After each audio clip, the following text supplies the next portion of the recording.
Chag Sameach! Estamos na festividade de Sukkot, a festa das cabanas, uma festa muito alegre.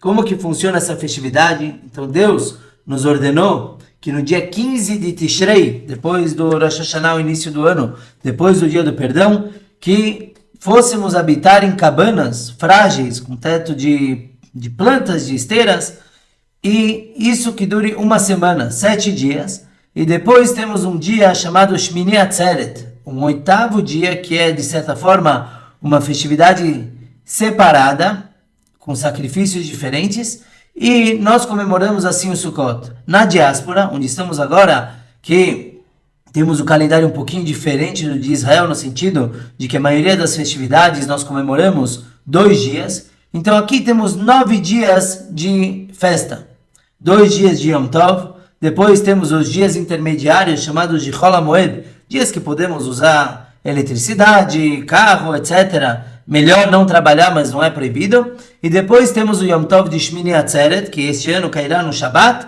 e domingo a festa de Simchat Torah. Em Israel, eles comemoram Simchat Torah e Shmini Atzeret no mesmo dia. Muito bem. Então, como eu falei antes, durante esses dias nós temos que morar na Sukkah. Então, devemos comer na Sukkah. Os Hassidim costumam evitar comer qualquer coisa, até mesmo beber um copo da água fora da Sukkah, dessa cabana. Então, fica bem limitado os locais onde podemos ir por um longo período, porque por um lado é proibido jejuar nesses dias. Mas isso é uma humrah, é um rigor que as pessoas tomam para si. É verdade que a Halachá diz que determinadas comidas, como vinho, pão e massas, devem ser comidas na Sukkah pelos homens. As mulheres não têm essa obrigação. E também se deve dormir, pernoitar na Sukkah. Essa é mitzvah. Na Sukkah temos luzes muito especiais, muito elevadas, e por isso que Chabad não dorme na Sukkah. Um Hassid Chabad não costuma dormir. Por quê? Porque uma vez que essas luzes são tão especiais, como você vai dormir na presença de algo tão divino? Então o Rebbe se notava que ele não dormia a Sukkah todo, nem dentro da Sukkah por conta das luzes, e nem fora da Sukkah, porque Allah manda dormir dentro da Sukkah. Mas assim tem vários costumes, além, claro, da mitzvah obrigatória de Lulav Etrog, das 4 espécies, balançar elas todos os dias. Iniciamos desde esse domingo, embora Shabbat foi festividade, não cumprimos com essa mitzvah porque não se faz no Shabbat. Então, desde domingo até essa sexta-feira, deveremos cumprir com a mitzvah do Lulav e do Etrog, bem como comer na Sukkah. A mitzvah, ou melhor, uma das mitzvot principais da festividade de Sukkot é a alegria. Isso independe de onde a pessoa está, se ela tem as 4 espécies ou não. O principal é estar alegre também, porque em relação a Sukkot, a Torá repete 3 vezes o conceito da alegria. E por isso mesmo, vejam que interessante, que embora a Halachá obrigue uma pessoa a comer na Sukkah sempre, se está chovendo, a pessoa não tem essa obrigação, porque a chuva pode causar um desgosto à pessoa e ela não vai curtir comer na Sukkah. E tem o assunto de alegria, então a Halachá diz que a pessoa está isenta de comer na Sukkah em caso de chuva. E aqui também Chabad faz diferente. Mesmo sob chuvas torrenciais, a gente come na Sukkah, porque a chuva não é o suficiente para atrapalhar o nosso prazer de cumprir com a mitzvah de comer na Sukkah. Agora, o assunto principal do nosso shiur de hoje são os ushpizin. Os Ushpizin são as visitas. Inclusive, tem um filme que leva esse mesmo nome, Ushpizin, tem acho que no YouTube. E é exatamente isso, a história de um casal construiu a sua sukkah e de repente eles recebem visitantes extremamente inconvenientes no meio da festividade. Vale a pena assistir, é um filme muito bonito, tem um pouquinho de comédia, em hebraico, mas tem legendado. Vale a pena buscar e assistir, principalmente na festividade de Sukkot. Agora, de onde vem esses Ushpizin? Claro que não é um filme, pelo contrário, é algo extremamente sagrado que é trazido no Zohar. Quer dizer, a primeira vez que nós encontramos o conceito de visitas, Ushpizin, Kadishin, sagrados, é no Zohar. E é algo que, como veremos, é tão importante que mesmo comunidades que não costumam seguir os costumes do Zohar, da Kabbalah, seguem essa instrução de Ushpizin. E o que é Ushpizin? Então, cada dia da festividade de Sukkot, cada um dos 7 dias originais, recebemos um patriarca que nos visita na Sukkah. Assim como em cada Brit Milá, cada circuncisão, recebemos a presença do Eliyahu Hanavi, Elias, o profeta, assim também em Sukkot, cada dia recebemos um visitante. E quem são eles? Então, no primeiro dia, recebemos o primeiro patriarca, Avraham, no segundo dia, Yitzhak, depois Yaakov, depois Moshe, Moisés, depois Arão, Yosef, que é o José, e por fim, David Amelech, o rei David. Esses são os 7. Repetindo, Abrão, Yitzhak, Yaakov, Moshe, Arão, Yosef e David. Existem outras opiniões sobre a ordem desses personagens, porque se vocês notarem bem, eu não mencionei eles de acordo com a linha histórica. O José veio muito antes de Moshe e Arão. E ainda assim, na ordem dos visitantes, ele vem depois, porque essa é a opinião do Arizal, do cabalista Arizal. Tem outros que celebram a vinda deles na ordem histórica deles, e tem algumas pequenas diferenças, mas de forma geral, esses são os nossos visitantes. Eles vêm nos visitar na Sukkah sendo algo extremamente elevado, eles nos visitam e tem muitos que inclusive costumam convidá-los. Tem um texto especial convidando eles para dentro da Sukkah. Algumas pessoas também deixam uma cadeira especial. Esse não é o costume Chabad, mas ainda assim vale a pena mencionar que é algo extremamente sagrado. Todos aqueles que fazem esses costumes, deixar uma cadeira, convidar. O Rebbe falou que convidar não precisa e deve mentalizar que eles estão vindo e falar sobre eles na Sukkah. Um outro costume, só entre parênteses, que nós, Chabadnik, fazemos diferente do resto do mundo todo, é que o mundo costuma enfeitar a Sukkah. Colocar desenhos na parede, coisas penduradas, e Chabad não enfeita, porque para nós o enfeite são as visitas. As pessoas que vêm comer na Sukkah, vêm fazer uma bênção na Sukkah, esse é o enfeite digno da Sukkah. Mas ainda assim, cada um com seu costume, tudo é válido. Então também enfeitamos a Sukkah com a presença ilustre destes visitantes. Certa vez, o filho de um Rebbe, de uma outra Hassidut, não Chabad, estava viajando e por conta de problemas no seu caminho, ele teve que passar a primeira parte da festividade de Sukkot, os 2 primeiros dias, na casa de um fazendeiro judeu, uma pessoa extremamente simples, quer dizer, alguém que trabalha na fazenda, quanto tempo ele tem já para se dedicar a estudar a Torá, tem que cuidar das vacas, do campo. Então era uma pessoa muito simples. Então esse filho de Rebbe, com certeza é ele mesmo, por mérito próprio, alguém muito especial, ele passou o Yom Tov lá e ele sentou na Sukkah então, com esse fazendeiro, e na primeira noite o fazendeiro falou, olha, Deus, como muitos costumam, que estou convidando agora nosso patriarca Avraham Avinu, nosso pai Avraham. Tá bom? E aí eles começaram a refeição, e o filho do Rebbe ficou desesperado, porque o assunto da comida não era nada elevado. Passa uma meia hora e alguém bate na porta. Um fazendeiro, também alguém vestido como fazendeiro. E o dono da casa convidou esse segundo para entrar e começaram a falar da qualidade do leite daquele ano. Se deu leite, as vaquinhas não deram, com a ração boa para o leite. Tá bom? O filho do Rebbe detestou essa conversa. Não era o nível dele. Na segunda noite, que ainda era Yom Tov, festividade, o filho do Rebbe não podia continuar com a sua viagem. O fazendeiro convidou, agora vamos convidar o Yitzhak Avinu, Isaac, nosso patriarca, para Sukkah. E de novo começou a falar de assuntos gerais. Nisso, meia hora depois, bate um camponês e falou, olha, não tem onde comer, Sukkot hoje. Entrou lá na Sukkah, foi muito bem recebido e de novo o assunto girou em torno de coisas totalmente irrelevantes para um filho de um Rebbe. Assim que terminou a primeira parte da festividade, esse filho rapidamente agradeceu o fazendeiro que tão bem o recebeu e foi então para a casa do seu pai e continuou a festividade lá. Quando ele chegou lá, o Rebbe perguntou para ele, Nu, como foi? Onde você passou o Yom Tov? E o filho contou tudo daquele fazendeiro tão simples e como ele realmente uma pessoa muito temente a Deus, mas sem conteúdo nenhum. E ele comentou que veio na primeira noite tal visitante, um fazendeiro, na segunda noite um camponês. E o Rebbe falou, você não entendeu nada.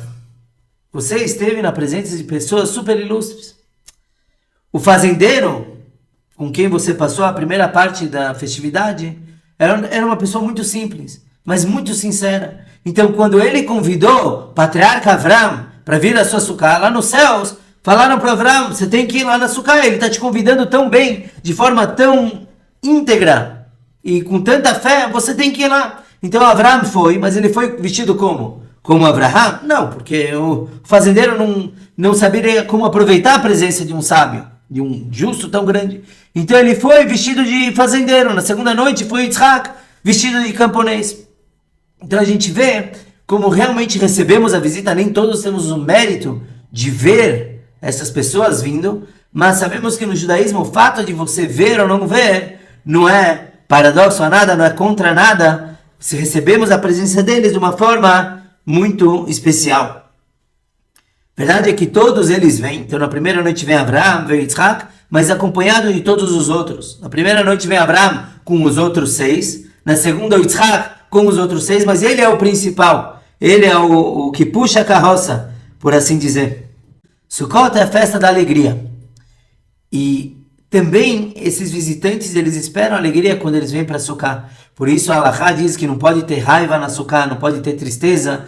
Então a gente tem que se limpar bem de qualquer sentimento ruim antes de entrar numa Sukkah, porque é uma das mitzvot, um dos preceitos principais da festividade. A gente não pode estragar. E se a pessoa está triste na Sukkah, então esses visitantes também se retiram da Sukkah, porque não é assim a forma apropriada de se comemorar. Imaginem, se eu convido alguém para minha casa e eu recebo ele de cara amarrada, ele com certeza não vai voltar uma segunda vez e provavelmente vai encurtar a visita naquele dia. Então na Sukkah também devemos tomar muito cuidado.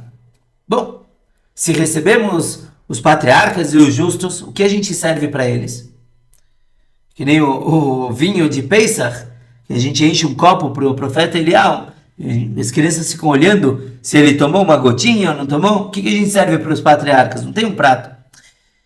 Então é ensinado que eles comem a comida dos pobres. Então se uma pessoa ele se preocupa em trazer um pobre para sua refeição, para sua sucá, então é a comida servida para o pobre é o que alimenta esses visitantes. E o que acontece se a pessoa não tem um pobre para convidar? Então ele pode mandar dinheiro. O Rebbe orientou até que se mandasse dinheiro para os pobres antes da festividade, mas se a pessoa não mandou, pode mandar no meio, pode mandar meio retroativo. Isso já é o suficiente para que os visitantes sintam-se bem servidos e alimentados. Quanto que se dá? Geralmente o valor de uma refeição. Estou convidando ele para uma refeição, então eu dou o valor da refeição para os pobres. Se a pessoa pode dar todos os dias, menos na festividade, no começo, que é Yom Tov, a gente não pode mexer com dinheiro, então tem que dar antes, dar o valor. Quanto que é o valor de uma refeição? Kasher, bem caro, mas R$30, R$18, tem aqueles que falam, já é o suficiente. A pessoa faz o cálculo então por dias de festa e manda isso para tzedakah, especificamente para uma tzedakah, para uma caridade que vai servir pobres. Esses são os Ushpizin Kadeshin, os visitantes. Mas claro que a gente não vai ficar de uma forma superficial, tem muito mais para aprender deles. Então, entrando um pouquinho na Kabbalah, descobri que as pessoas hoje em dia gostam muito de Kabbalah, segredos. Antes do segredo tem muita coisa para estudar que não precisa ir tão profundo, mas claro que tudo é válido. Então, antes, vamos entrar um pouquinho na Kabbalah dos Ushpizin. Os Ushpizin Kadeshin são 7. Assim como temos os 7 dias da criação e as 7 Sefirot. As 7 Sefirot, já tivemos na aula de Tânia bastante sobre o que são elas, as características emocionais divinas que vêm para o mundo também. Vale a pena, quem quer se aprofundar um pouquinho, pode me pedir o link, estudar e saber como funciona realmente a Kabbalah das coisas. Então, cada um dos visitantes é relacionado a uma Sefirah na ordem. Avraham Avinu, patriarca Avraham, ele é como a primeira Sefirah de Chesed, bondade. Ele personificava Chesed, como já falamos em outras aulas, que quando o Avraham foi criado, a bondade chegou para Deus e falou, não tem mais o que fazer no mundo, porque ele é mais bondoso do que a própria bondade. E esse era o Avraham, aquele que tinha uma porta em cada lado da sua tenda, para que os visitantes sequer precisassem dar a volta para entrar, ele recebia a todos. Este é o primeiro dia, o visitante de Avraham é aquele que traz o Chesed, o assunto da bondade. No segundo dia é o Yitzhak. O Yitzhak, ele representava exatamente o oposto à severidade. Esse é o assunto de amarrar. O Yitzhak, ele foi amarrado para servir como sacrifício. No final, a história conta que ele não foi sacrificado, mas o assunto de amarrar é a severidade. O Yitzhak, ele, o contrário do seu pai, claro que Yitzhak fazia bondade, mas o foco dele não era esse. O foco dele era mais a introspecção, era trabalhar consigo mesmo. Esse é o segundo dia de Gevurah. No terceiro dia temos Yaakov. Yaakov é Tiferet, é a beleza. O que quer dizer a beleza? É juntar, é saber medir muito bem bondade e severidade.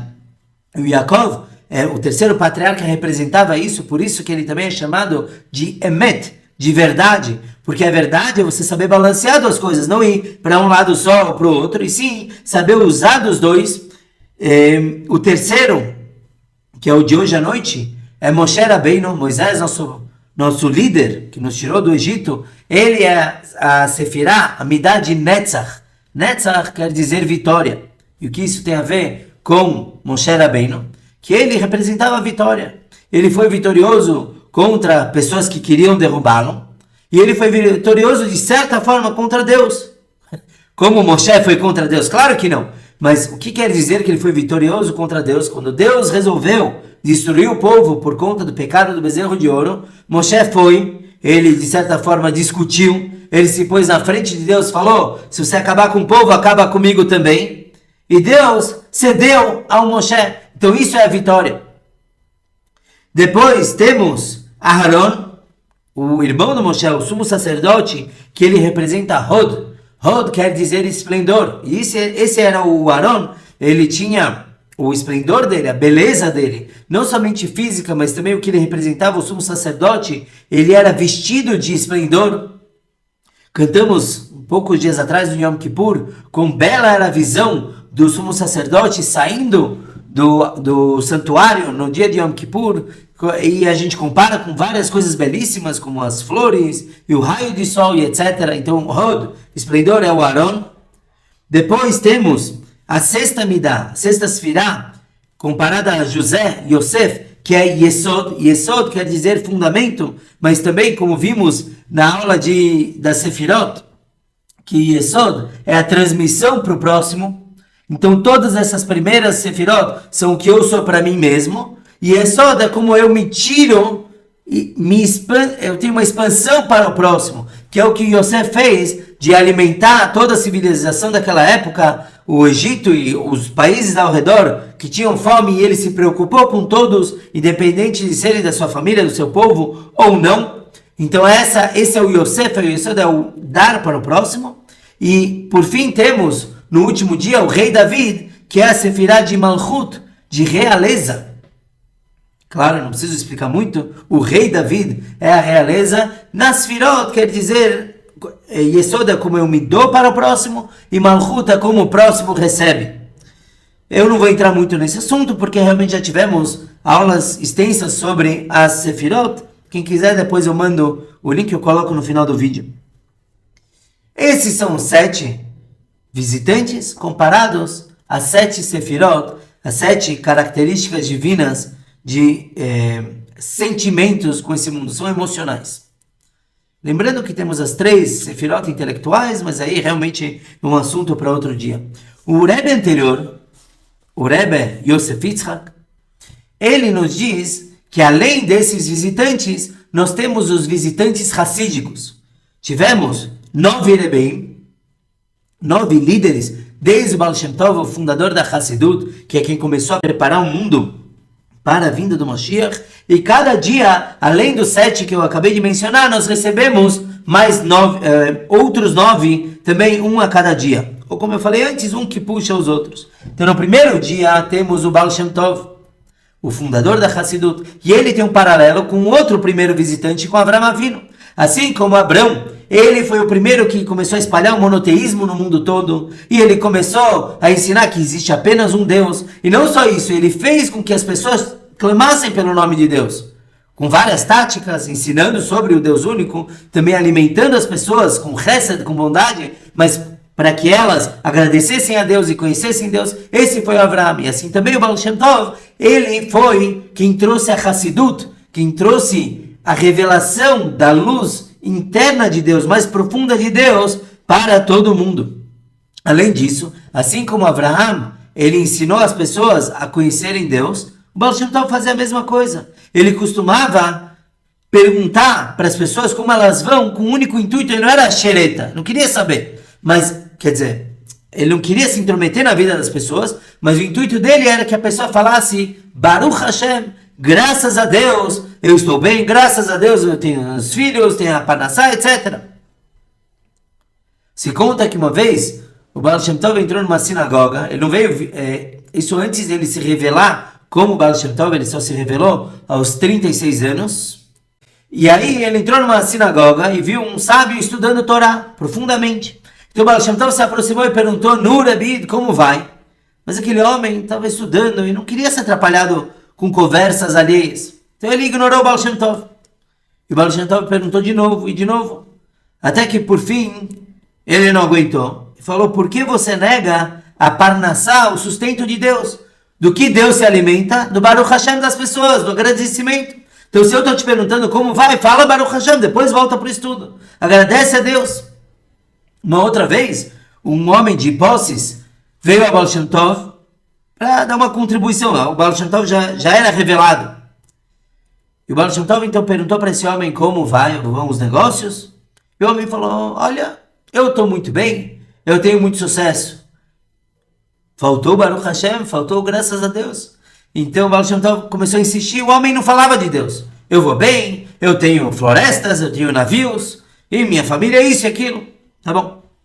O Baal Shem Tov desistiu. Então ele falou para o homem, olha, pelo menos me faz um favor. Vai, quando você voltar para a tua cidade, entrega essa carta para o líder, para o rabino da cidade. O homem deu o dinheiro, a tzedakah, para o Baal Shem Tov, guardou a carta no paletó dele, no casaco, e esqueceu da carta. Com o passar do tempo, a situação mudou. As florestas pegaram fogo, os navios afundaram, e ele foi perdendo bem atrás de bem. Até que ele teve que vender a casa dele, e vender todos os bens. E um dia, ele viu um casaco bonito que ele tinha. Ele falou, vou vender, não tinha dinheiro, né, Bar? Coitado, não tinha dinheiro para nada. Então ele foi ver os bolsos, talvez ele achava algum rublo, alguma moedinha. De repente ele viu a carta do Baal Shem Tov. O problema é que já se haviam passado muitos anos desde que o Baal Shem Tov deu a carta. O Baal Shem Tov já havia falecido, o rabino da cidade já tinha falecido. Mas ele viu a carta, ele falou, o que eu vou fazer? Eu tenho que entregar a carta para o rabino. Então ele foi até a casa do rabino atual, que tinha sido eleito faziam poucos dias. E ele entregou e falou, olha, uma carta do Baal Shem Tov para você. E o rabino também não entendeu nada. Como uma carta do Baal Shem Tov? Faleceu há anos. Mas ele abriu a carta e viu que estava escrito no nome dele mesmo, do rabino atual. Falou, olha, esse homem que entregou a carta é um homem que não reconhecia Deus na vida dele, apesar de sim cumprir com os preceitos, eram preceitos vazios, quer dizer, ele rezava, mas sem pôr Deus dentro daquilo. E ele perdeu tudo. Então, por favor, eu peço para que você ajude ele a se erguer novamente, faça contatos para que ele tenha negócios e etc. E como prova de que sou eu mesmo, o Baal Shem Tov, que estou escrevendo, assim que você acabar a carta, você vai ter uma boa notícia do nascimento de um filho. Realmente foi assim, quando ele acabou a carta, o Shamesh, o ajudante dele, entrou e falou, Mazel Tov, tua esposa acabou de dar à luz a um lindo menino. Então, o Baal Shem Tov buscava muito com que as pessoas falassem Baruch Hashem, agradecessem e reconhecessem que tem Hashem na nossa vida. Esses são os primeiros dois, Baal Shem Tov e Avraham Avinu. Depois, o segundo visitante hassídico é o Magid Mezritch. O Magid, chamado Rebbe Dovber, ele tinha uma relação também com Yitzhak Avinu, com Isaac. Assim como Yitzhak nunca saiu da terra de Israel, ele não podia sair, porque como ele foi oferecido no altar como um sacrifício, então ele ganhou uma santidade especial, ele não poderia sair da santidade da terra de Israel. Assim também o Magid, ele nunca saiu de Mezritch, que era a cidade dele. Depois que ele assumiu ser o Rebbe, ele ficava lá, e as pessoas, os Hassidim, vinham até ele. E qual a mensagem que tem por trás disso? É que as pessoas muitas vezes vão até outros lugares para se encontrar a essência. E isso é até uma moda, infelizmente, entre os israelenses, soldados que terminam a tzavá e vão para a Índia, para a Tailândia, ver, encontrar espiritualidade, e tanto o Magid como o Yitzhak, eles mostram que às vezes está dentro de cada um, não precisa ir longe. Você tem que revelar a essência em você mesmo, dentro de você, no teu local, figurativamente falando. E esse era o trabalho do Yitzhak, era cavar poços. Isso que a gente encontra na Torá, que ele fez diversas vezes. Cavar um poço quer dizer o quê? A água já está lá. É você revelar que ela está lá. É você trazer da tua essência, do bem que tem dentro de você, para fora. O terceiro visitante é o Alter Rebbe, o Rav Shneur Zalman, o autor do Tânia. Falamos tanto dele hoje em dia aqui na sinagoga. E ele também é comparado a Jacó, a característica dele era o estudo da Torá. Tanto que desde jovem lemos na Torá que ele era alguém que sentava em tendas. O que quer dizer isso? Yoshev Oalim era alguém que sentava a estudar. Enquanto o irmão, o Esaú, ele saía para caçar, ele era um homem do campo, o Jacó sentava e estudava. Inclusive nós vemos que ele estudava tanto a parte revelada da Torá como a parte mística da Torá.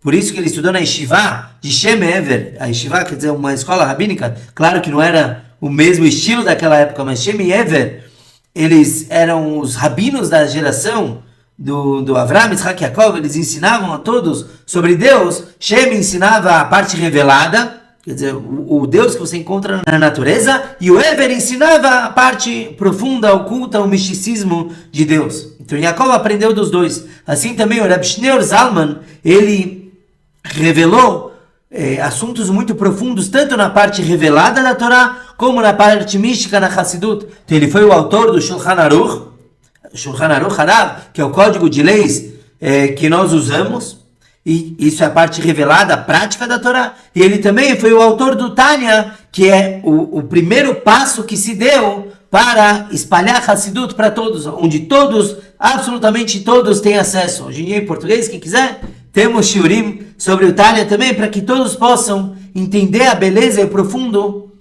de forma prática na nossa vida. Tanto que por isso o nome dele era Shneior. Shneior, separa em duas palavras, Shneior, duas luzes. Ele foi uma luz tanto na parte revelada da Torá, como na parte mística da Torá. Em quarto, temos o Mittler Rebbe, o Rebbe do meio, o segundo Rebbe chamado Rebbe Dov Ber, assim como o Magid. Ele tinha o mesmo nome e ele também tinha algo parecido com Moshe Rabbeinu, que é o quarto visitante que mencionamos antes. O assunto deles também era a Torá. Moshe Rabbeinu, Moisés, foi quem deu a Torá para o povo, mas a característica de Moshe se divide em duas. Ele transmitiu a Torá para o povo e ele interpretou a Torá. Porque a Torá que temos escrita, já falamos várias vezes também, que não é o suficiente. A pessoa precisa da Torá oral, das explicações profundas para entender como cumprir a Torá. Como colocar um tefilin, se na Torá não menciona que ele é preto, o formato do que é feito, nada. Então a Torá oral vem para isso. Moshe Rabbeinu é sabido que ele entregou todas essas leis que nós temos hoje em dia, que não constam claramente na Torá. Então ele transmitiu e ele interpretou. A mesma coisa fez o Mittler Rebbe, que não somente que ele transmitiu a Torá do Alter Rebbe, mas ele também interpretou de uma forma com exemplos e analogias para que fosse mais fácil para o povão compreender toda a Torá. Depois temos o Aron, que mencionamos antes, o sumo sacerdote, e o visitante hassídico é o Tzemach Tzedek, Rabbi Menachem Mendel.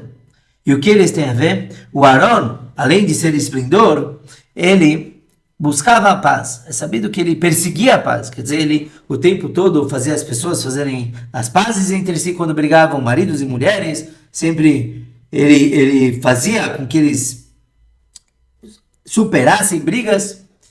O assunto dele era a paz. E o Tzemach Tzedek, ele fez algo também praticamente impensável. Sabemos como no nosso povo temos milhares de opiniões e discussões para absolutamente tudo, o que é algo rico, mas se bem usado. E o Tzemach Tzedek, ele conseguiu uma união entre diferentes linhas do judaísmo, que geralmente discutiam e eram opostas uma à outra. Ele conseguia reunir eles para resolver problemas do mundo judaico em geral. Então esse era o esforço que ele teve de trazer a paz entre todos. Mostrar que existe não somente uma coexistência, mas sim uma união, quer dizer, mostrar como um pode completar com o outro. Então essa é a relação entre o Tzemach Tzedek e o Aron, que é perseguir a paz. Depois temos o Rebbe Maharaj, em sexto lugar, que era relacionado ao José Yosef Atzadik.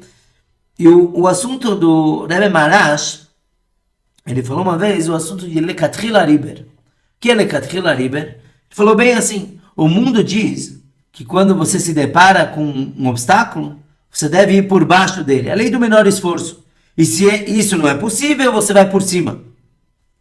E ele falou, não, Lekatrila Riber. Lekatrila Riber quer dizer, desde um princípio você já vai por cima. Quando você tem um problema, você não se faz de coitado, você não se joga por baixo e vê se o problema passa. Não, você já encara de frente e já supera aquilo. Você enxerga os obstáculos não como algo que quer te parar, pelo contrário, algo que te lança mais ainda acima. Então, se vemos uma parede, por exemplo, e eu não consigo passar por baixo, pelo contrário, o Rebbe ele fala, não tenta passar por baixo, não tenta dar volta, usa e pula por cima dela. Claro, se isso não envolver nenhum perigo. E o que isso tem a ver com Yosef Atzadik, José, nosso rei do Egito, vice-rei, é que ele em nenhum momento se achou coitado. Ele foi escravo, tá bom, vamos lá, vou fazer o que eu tenho que fazer. Ele foi prisioneiro e ainda assim ele não se abalou, ele ficava firme e pelo contrário ele ajudava os outros. E ele chegou a vice-rei, quer dizer, ele chegou à realeza, salvou o mundo daquela época. Isso é uma pessoa que não se abala, isso é uma pessoa que não tenta ir por baixo dos problemas, ele encara de frente. E isso que o Rebbe Maharaj tem a ver com Yosef Atzadik. Depois, em sétimo, temos o rei Davi e também o Rebbe Rashab. O rei Davi, falamos que o assunto dele é realeza. O Rebbe Rashab, ele também criou o assunto de realeza na Hassidut. O que quer dizer isso? Então, em primeiro lugar, que o que o rei fez é expandir. O rei Davi, ele expandiu o território judaico da época. Assim também como o Rebbe Rashab. O Rebbe Rashab, ele fundou a Yeshiva Tomchit Mimim, a Yeshiva, a casa de estudo de Chabad, que inclusive hoje em dia tem praticamente no mundo todo. E o que isso aconteceu, o que causou, é que transformou o mundo judaico. Hoje em dia é inegável que a presença Chabad fortaleceu o mundo de uma forma geral. Onde você tem judeus, você tem um Chabad lá indo ensinar. E esse é o mérito do Rebbe Rashab. E não só isso, que desde aquela época ele chamou os Tmimim, os estudantes da Yeshiva, de Hayalei Beit David, eram soldados da casa de David. Então a gente vê como é relacionado ao rei Davi o visitante que o acompanha. E agora, acabou? Nós sabemos, eu falei que tem 9 Rebbeim. Cadê os outros 2? Então, o nosso Rebbe falou que no 8º dia, que é o Shmini Atzeret, em Israel é Shmini Atzeret, Simchat Torah no mesmo dia, o visitante é o rei Salomão, Shlomo Amelech, que aí, no 8º dia, em Israel já não se come mais açúcar, já se come em casa, que é o assunto do rei Salomão, que ele construiu o templo, quer dizer, já tinha uma casa para Deus, já não precisava de uma tenda, de um tabernáculo para Deus. E o Rebbe falou que o sogro dele, o Rebbe anterior, também é relacionado ao dia de Shmini Atzeret. Tanto o rei Salomão quanto o Rebbe anterior foram aqueles que continuaram a obra dos seus pais. Então o rei Salomão continuou a obra do rei Davi e o Rebbe anterior do Rebbe Rashab. E assim também o Rebbe anterior, ele fortaleceu o assunto da Yeshiva do seu pai. E ele foi o primeiro que começou a mandar shluchim, emissários, para o mundo. Inclusive aqui no Brasil tivemos um rabino desde a época do Rebbe anterior. O primeiro rabino Chabad foi enviado por ele. Hoje em dia, os rabinos que temos aqui foram enviados pelo nosso Rebbe. E por fim, na diáspora, temos o 9º dia, que é o dia de Simchat Torah, que sabemos que é o dia do nosso Rebbe, o visitante de Simchat Torah, o Rebbe, e a gente via o quanto ele se envolvia com esse dia tão especial, com as danças desse dia, que na verdade também significam os dias de Mashiach, assim como em Pesach, o último dia é relacionado a Mashiach, Simchat Torah também, porque nós dançamos com uma alegria intensa relacionada à alegria que vamos ter quando Mashiach chegar. Então esses são os visitantes, os Pizin Kadishim, os santos visitantes que temos na festividade de Sukkot. O Rebbe, ele explica um outro assunto relacionado a esses visitantes, é que de forma geral, não somente eles visitam, mas todos nós somos visitantes. Nossa casa é a terra de Israel. Temos Jerusalém, Temos a terra sagrada, não apenas Medinat Israel, não apenas o país de Israel, o Estado de Israel, mas também a terra de Israel como um todo, uma terra muito sagrada. E lá é nossa casa. E enquanto o Mashiach não chegar, nós estamos na diáspora. Mesmo quem está lá, também não está em dias de Mashiach, quer dizer, não vê a divindade revelada como vai acontecer com a vinda de Mashiach. Então todos nós somos visitantes. E por que Deus fez assim? Por que Deus colocou o povo na diáspora? O povo e por tabela todas as nações, porque a diáspora não é positiva para ninguém, a simples vista. Temos doenças, temos guerras. É explicado que Deus espalhou o povo pelo mundo para que pudesse elevar o mundo. O objetivo não é nós sofrermos na galuta, pelo contrário, o objetivo da criação do mundo é que Deus desejou uma moradia, e isso só é possível quando refinarmos o mundo todo. Então, assim como visitantes, nós estamos espalhados pelo mundo para poder refinar, elevar cada cantinho que tem no mundo. Se nós estivermos em Israel, imaginem vocês que de repente o mundo, a ONU concorda que os judeus têm que todos morar em Israel. Pronto, já atrapalhamos o mundo todo onde estamos, vamos para Israel. E o resto do mundo? Como vai conhecer Deus?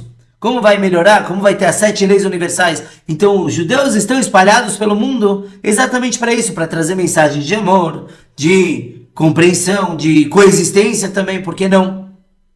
Esse é o objetivo do povo estar espalhado pelo mundo. Essa é a importância de sermos visitantes no mundo todo. Quando sim conseguirmos, aí acabou a visita. Aí cada um vai ter a completitude do mundo todo, todos vamos nos sentir em casa. E por isso que o Rebbe anterior, o nosso Rebbe, espalharam shluchim, emissários para o mundo todo, porque no mundo todo temos que ter esse tipo de transformação. Eu li recentemente o relato do Rebbe e Dona Rivka Reichman. Eles são emissários em Bishkek, no Kirguistão. Faz fronteira com a China, bem longe daqui. Imaginem, esses nomes a gente conhece só quem gosta muito de geografia, ou por acaso teve que passar por um país assim, vai conhecer sobre o país, mas eles foram, esse casal foi parar lá, uma comunidade pequena, e assim que eles chegaram, o Rabino Ari, ele conta que a pequena comunidade recebeu eles muito bem, inclusive a sinagoga era tão pequena que o pessoal nas grandes festas teve que fazer um rodízio.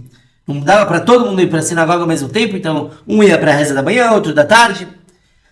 E quando chegou Simchat Torah, quando dançamos com a Torá, claro que todo mundo quis participar. Tá bom? Então deram um jeito de se apertar todo mundo. De repente, acabou a luz. Por quê? Porque em Bishkek, a cidade não tinha fundo suficiente para manter luz para todo mundo. Então, se você tem um pico, você tem um blackout, apaga tudo. Então tá todo mundo pronto para dançar, tá tudo escuro. De repente alguém sugere, olha, vamos voltar para casa, porque é normal isso, daqui a pouco a luz vai voltar. Aí outro, ninguém sabe quem, porque gritaram no meio da escuridão, outro gritou, de jeito nenhum. Há décadas que a gente está esperando para poder dançar com a Torá. Eles tinham passado pelo comunismo, quando no comunismo era proibido celebrar o judaísmo. Eles falaram, de jeito nenhum, agora que a gente pode, por conta da falta de luz, a gente não vai dançar. Então claro que tinha algumas velas que são acesas na sinagoga, colocaram no centro do salão e começaram a dançar em volta daquela luz diminuta. Por quê? Porque o mundo todo tem que brilhar. No mundo todo nós somos visitantes, que essa é a mensagem das visitas santas de Sukkot, somos visitantes para trazer luz. Que em breve a luz toda seja revelada para todos, a luz da Torá, a luz divina, a luz que virá com a vinda de Mashiach, Be'ezrat Hashem Teikef Umiyad. Lembrando que nesse Shabbat temos Shmini Atzeret, então na sexta-feira à noite a gente dança um pouquinho com a Torá, ainda comemos na Sukkah durante o Shabbat, e por fim, sábado à noite, teremos a grande festa de Simchat Torah.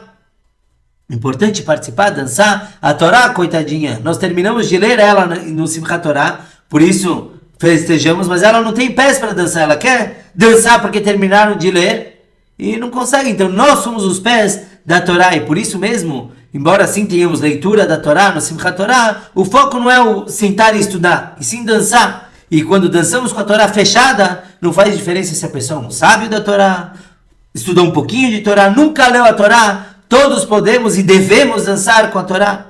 E também é importante lembrar que durante as 48 horas de Simchat Torah é prometido que cada passo de dança traz um balde de bênçãos para o ano todo. Estamos ainda no começo do ano, vale a pena, é um bom business, vamos dançar com a Torá, nos alegrarmos e com certeza merecer um Simchat Torah fantástico ainda, e mais ainda com a vinda de Mashiach, brevemente em nossos dias. Shkoyach a todos que participaram.